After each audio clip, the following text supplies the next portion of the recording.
अध्याय 13 संघी व्यवस्था federal system. राजनीति शास्त्रियों ने राष्ट्रीय सरकार एवं क्षेत्रीय सरकार के संबंधों की प्रकृति के आधार पर सरकार को दो भागों एकल व संघी में वर्गीकृत किया है।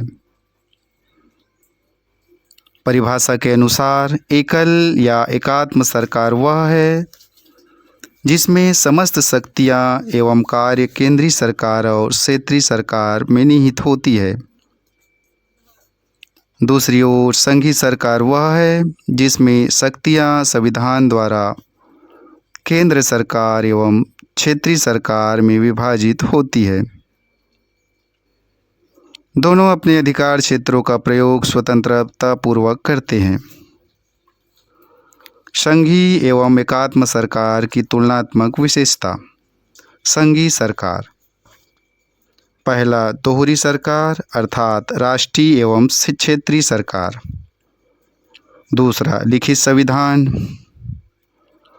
तीसरा राष्ट्रीय एवं क्षेत्रीय सरकारों के मध्य शक्तियों का विभाजन।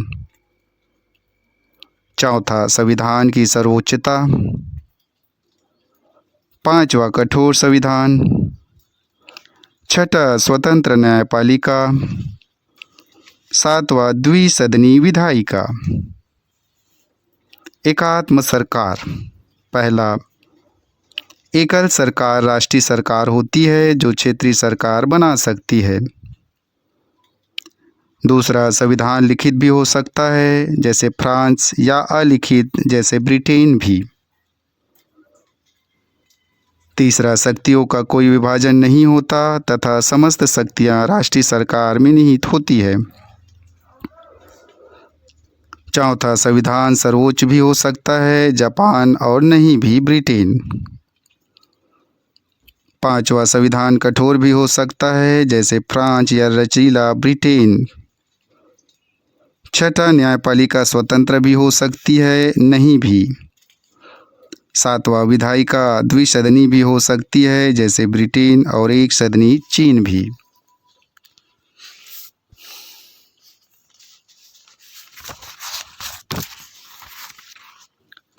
ब्रिटेन, फ्रांस, जापान, चीन, Italy, Belgium, Norway, Sweden, Spain आदि में सरकार का एकात्म स्वरूप है, जबकि अमेरिका, स्विट्जरलैंड, कनाडा, ऑस्ट्रेलिया, रूस, ब्राज़ील, अर्जेंटीना आदि में सरकार का संघीय मॉडल है। संघीय मॉडल में राष्ट्रीय सरकार को संघ सरकार या केंद्रीय सरकार या संघीय सरकार के रूप में जाना जाता है और क्षेत्रीय सरकार को राज्य सरकार या प्रांतीय सरकार के रूप में जाना जाता है। संघीय एवं एकात्म सरकार की विशेषताओं को निम्नलिखित तरीके से तुलनात्मक स्वरूप में उल्लिखित किया गया है। संघ शासन शब्द को लैटिन भाषा फोएडस से लिया गया है जिसका अभिप्राय है संधि या समझौता। इस तरह संघ शासन एक नया राजनीतिक व्यवस्था है जिसे विभिन्न इकाइयों के बीच संधि या समझौते के तहत निर्मित किया गया है। संघों की इकाइयों को विभिन्न नामों जैसे राज्य जैसे कि अमेरिका में, या कैंटोन जैसा कि स्विट्जरलैंड में, या प्रांत जैसा कि कनाडा में, या गणतंत्र जैसा कि रूस में पुकारा जाता है। संघ शासन दो रूपों में निर्मित होता है, वे है एकीकरण व विभेदीकरण। पहले मामले में सैनिक कमजोरी वाले या आर्थिक रूप से पिछड़े राज्य स्वतंत्र मिलकर एक बड़े व मजबूत संघ का निर्माण करते हैं। उदाहरण के लिए अमेरिका में दूसरे मामले में बड़ा एकीकृत राज्य संघ में परिवर्तित हो जाता है जहां राज्यों को स्वायत्तता होती है। उदाहरण के लिए कनाडा में अमेरिका विश्व में पहला व प्राचीनतम संघीय शक्ति वाला देश है। यह अमेरिका क्रांति 1775 से 83 के बीच बाद 1787 में बना। इसमें 50 राज्य मूलतः 13 राज्य समाहित है। संघीय शासन में कनाडा 10 प्रांतों मूल रूप से 4 प्रांत से निर्मित भी काफ़ी पुराना है, जो 1867 में निर्मित हुआ। भारत के संविधान में संघीय सरकार व्यवस्था को अपनाया गया। संविधान निर्माताओं ने संघीय व्यवस्था को 2 कारणों से अपनाया। देश का बृहद आकार एवं सामाजिक सांस्कृतिक विविधता। उन्होंने महसूस किया कि संघीय व्यवस्था से न केवल सरकार की शक्ति बढ़ेगी, बल्कि क्षेत्रीय स्वायत्तता एवं राष्ट्रीय एकता में अभिवृद्धि होगी। वैसे संविधान में कहीं भी संघ शब्द का प्रयोग नहीं किया गया है। इसके स्थान पर संविधान का अनुच्छेद 1 भारत को राज्यों के संघ के रूप में परिभाषित किया गया है। Doctor B R. अम्बेडकर के अनुसार राज्यों के संघ से 2 बातें उभर कर सामने आती है। पहला, अमेरिकी संघ के विपरीत भारतीय संघ राज्यों के बीच सहमति का प्रतिफल नहीं है, तथा दूसरा, राज्यों को यह अधिकार नहीं है कि वे स्वयं को संघ से पृथक कर सके। फेडरेशन संघ है क्योंकि वह अविभाज्य है। भारत का संघीय व्यवस्था कनाडाई मॉडल पर आधारित है। एक अत्यंत सशक्त केंद्र के होने के आधार पर कनाडाई मॉडल अमेरिकी मॉडल से सर्वथा भिन्न है।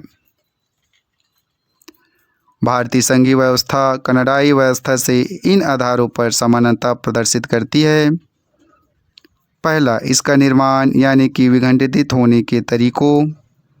दूसरा, संघ शब्द का प्रमुखता से प्रयोग। कनाडा में भी संघ शब्द का प्रयोग किया गया है।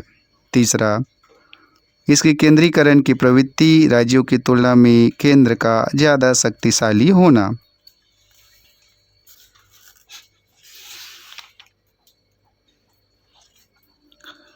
संविधान की संघीय विशेषताएं। भारतीय संविधान की संघीय विशेषताएं निम्नलिखित है। पहला, द्वैध राज पद्धति। संविधान में संघ स्तर पर केंद्र एवं राज्य स्तर पर राज पद्धति को अपनाया गया। प्रत्येक को संविधान द्वारा क्रमशः अपने क्षेत्रों में संप्रभु शक्तियां प्रदान की गई है। केंद्र सरकार राष्ट्रीय महत्व के मामलों जैसे रक्षा, विदेश मुद्रा संचार आदि को देखती है, जबकि दूसरी तरफ राज्य सरकारें क्षेत्रीय एवं स्थानीय महत्व के मुद्दों को देखती है, जैसे सार्वजनिक व्यवस्था, कृषि, स्वास्थ्य, स्थानीय प्रशासन आदि। दूसरा, लिखित संविधान। हमारा संविधान न केवल लिखित अभिलेख है, वरन विश्व का सबसे विस्तृत संविधान भी है। मूलतः इसमें एक प्रस्तावना, 395 अनुच्छेद, 22 भागों में विभक्त और 8 अनुसूचियाँ थी। वर्तमान समय 2016 में इसमें 450 अनुच्छेद, 24 भागों में विभक्त और 12 अनुसूचियाँ है। इसमें केंद्रीय एवं राज्य सरकारों की शक्तियों एवं उनके प्रयोग का विस्तृत विवेचना है। अतः यह दोनों के मध्य गलतफहमी और असहमति को उत्पन्न नहीं होने देता। तीसरा, शक्तियों का विभाजन।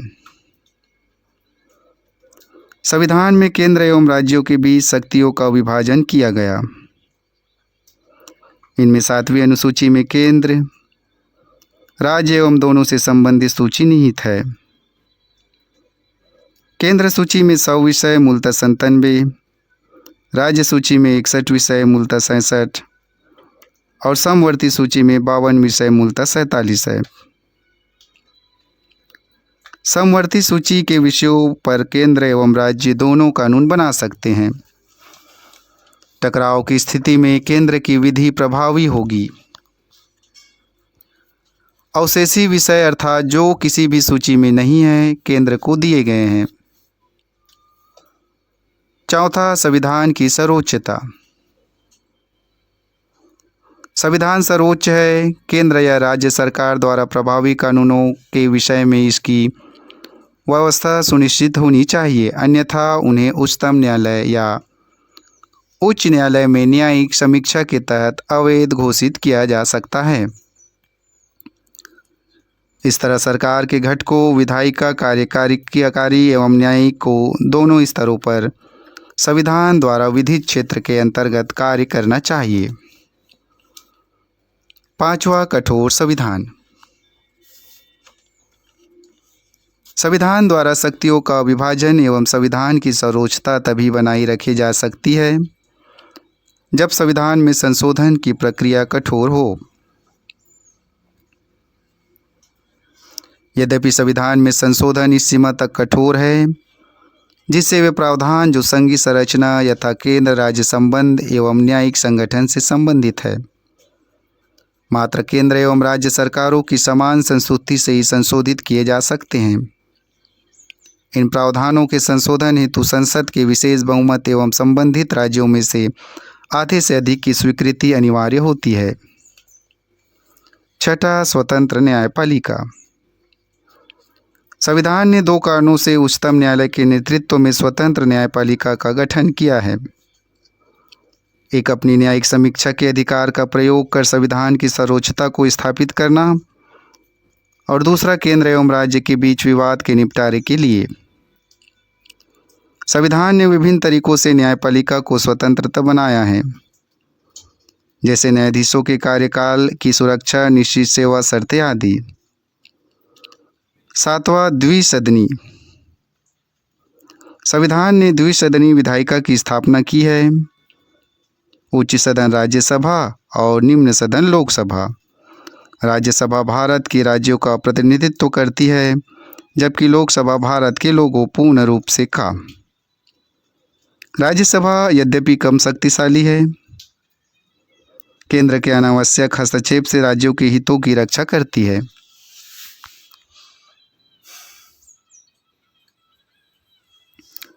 संविधान की एकात्म विशेषताएं।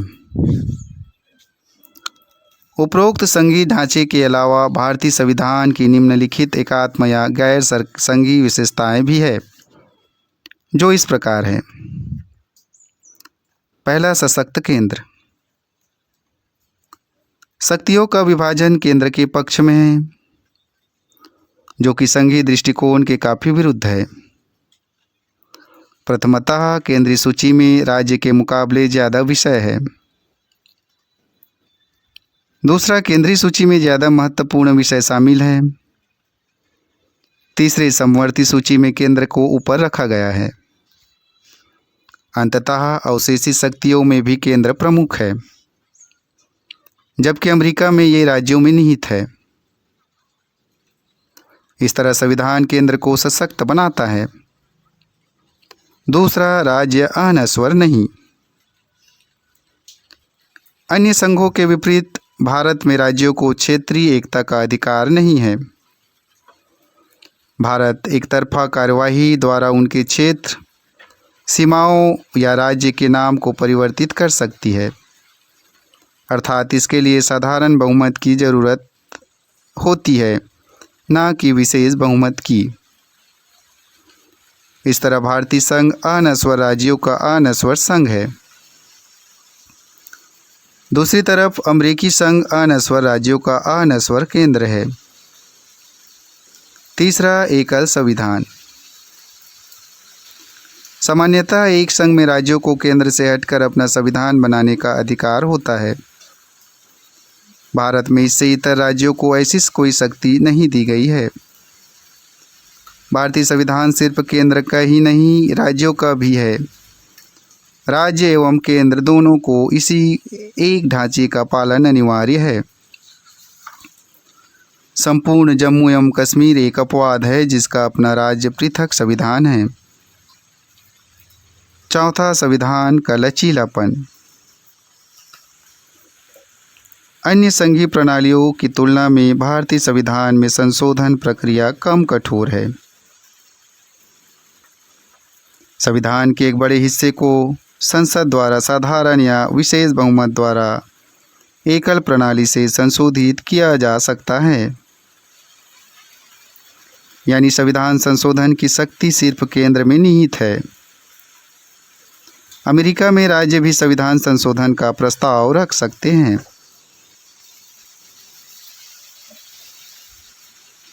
पांचवा, राज्य प्रतिनिधित्व में समानता का अभाव। राज्यों की जनसंख्या के आधार पर राज्यसभा में प्रतिनिधित्व दिया जाता है। अतः सदस्यता में 1 से 31 तक की भिन्नता है। अमेरिका में राज्यों के प्रतिनिधित्व के सिद्धांत को उच्च सदन में पूर्ण रूपेण महत्ता दी जाती है। इस तरह अमेरिकी सीनेट में 100 सदस्य होते हैं, प्रत्येक राज्य से 2। यह सिद्धांत छोटे राज्यों के लिए सुरक्षा कवच के समान होता है। छठा, आपातकालीन उपबंध। संविधान 3 तरह की आपातकाल व्यवस्था निर्धारित करता है: राष्ट्रीय, राज्य एवं वित्त। आपातकाल के दौरान केंद्र सरकार के पास सभी शक्तियां आ जाती है और राज्य केंद्र के पूर्ण नियंत्रण में आ जाते हैं। यह बिना किसी संविधान संशोधन के संघीय ढांचे को एकल ढांचे में बदल देता है। ऐसी व्यवस्था अन्य किसी संघ में नहीं पाई जाती है। सातवां, एकल नागरिकता। दोहरी व्यवस्था के बावजूद भारत का संविधान कनाडा की तरह एकल नागरिकता व्यवस्था को अपनाता है। यहाँ केवल भारतीय नागरिकता है, कोई अन्य पृथक राज्य नागरिकता नहीं है। अन्य संघीय व्यवस्था वाले देश जैसे अमेरिका, स्विट्जरलैंड एवं ऑस्ट्रेलिया में दोहरी राष्ट्रीय एवं राज्य नागरिकता का प्रावधान है। आठवां, एकीकृत न्यायपालिका। भारतीय संविधान द्वारा सबसे ऊपर उच्चतम न्यायालय के साथ एकात्म न्यायपालिका की स्थापना की गई है और इसके अधीन राज्य उच्च न्यायालय होते हैं। न्यायालय की एकल व्यवस्था केंद्र एवं राज्य कानूनों दोनों पर लागू होती है। दूसरी ओर अमेरिका में न्यायालय की दोहरी व्यवस्था है। संघीय कानून संघीय न्यायपालिका और राज्य कानून राज्य न्यायपालिका द्वारा लागू किए जाते हैं। 9वां, अखिल भारतीय सेवाएं। अमेरिका में संघीय सरकार एवं राज्य सरकारों की अपनी लोक सेवाएं हैं। भारत में भी केंद्र एवं राज्यों की पृथक लोक सेवाएं हैं, लेकिन इसके अतिरिक्त अखिल भारतीय सेवाएं IAS, IPS और IAFS केंद्र एवं राज्य दोनों के लिए हैं। केंद्र द्वारा इन सेवाओं के सदस्यों का चयन किया जाता है एवं उन्हें प्रशिक्षण दिया जाता है। उन पर केंद्र का पूर्ण रूप में नियंत्रण भी होता है। अतः ये सेवाएं संविधान के अंतर्गत संघीय सिद्धांत का उल्लंघन करती है। 10वां, एकीकृत लेखा जांच मशीनरी। भारत का नियंत्रक एवं महालेखा परीक्षक न केवल केंद्र के बल्कि राज्यों के खातों की भी जांच करता है, लेकिन उसकी नियुक्ति एवं बर्खास्तगी बिना राज्यों की सलाह के राष्ट्रपति द्वारा होती है। इस तरह यह व्यवस्था राज्यों की वित्तीय स्वायत्तता पर अंकुश लगाती है। इसके विपरीत अमेरिका के नियंत्रण एवं महालेखा परीक्षक की राज्यों के लेखाओं के संबंध में कोई भूमिका नहीं होती। 11वां, राज्य सूची पर संसद का प्राधिकार। इस सूची के विषयों पर राज्यों को काफ़ी अधिकार दिए जाने के बावजूद केंद्र का सूची के विषयों पर अंतिम अधिकार बना रहता है। संसद को यह अधिकार प्राप्त है कि वह राज्य सूची में राष्ट्रीय महत्व को प्रभावित करने वाले विषयों पर राज्यसभा द्वारा पारित होने पर विधान बना सकती है। इसका तात्पर्य है कि बिना संविधान संशोधन के संसद की विधायिका संबंधी शक्ति को बढ़ाया जा सकता है। उल्लेखनीय है कि ऐसा तब भी किया जा सकता है जब किसी प्रकार की आपातकालीन व्यवस्था ना हो। 12, राज्यपाल की नियुक्ति। राज्यपाल राज्य प्रमुख होता है, जिसकी नियुक्ति राष्ट्रपति द्वारा की जाती है। वह केंद्र के एजेंट के रूप में भी कार्य करता है। राज्यपाल के माध्यम से केंद्र राज्य पर नियंत्रण करता है। इसके विपरीत अमेरिका में राज्य प्रमुख निर्वाचित होते हैं। इस संदर्भ में भारत ने कनाडाई प्रणाली को अपनाया है। 13 एकीकृत निर्वाचन मशीनरी। चुनाव आयोग न केवल केंद्रीय चुनाव संपन्न करता है बल्कि राज्य विधानमंडलों के चुनाव भी कराता है, लेकिन इस इकाई की स्थापना राष्ट्रपति द्वारा होती है और राज्य इस मामले में कुछ नहीं कर सकते। इसके सदस्यों को भी इसी प्रकार हटाया जा सकता है। इसके विपरीत अमेरिका में संघ एवं राज्य दोनों के निर्वाचन के लिए अलग अलग मशीनरी होती है। चौथा, राज्यों के विधेयकों पर वीटो। राज्यपाल को राज्य विधानमंडल द्वारा पारित कुछ विधेयकों को राष्ट्रपति की संतुष्टि के लिए सुरक्षित रखने का अधिकार है। राष्ट्रपति अपनी संतुष्टि के लिए इसे न केवल पहली बार बल्कि दूसरी बार भी रोक सकता है।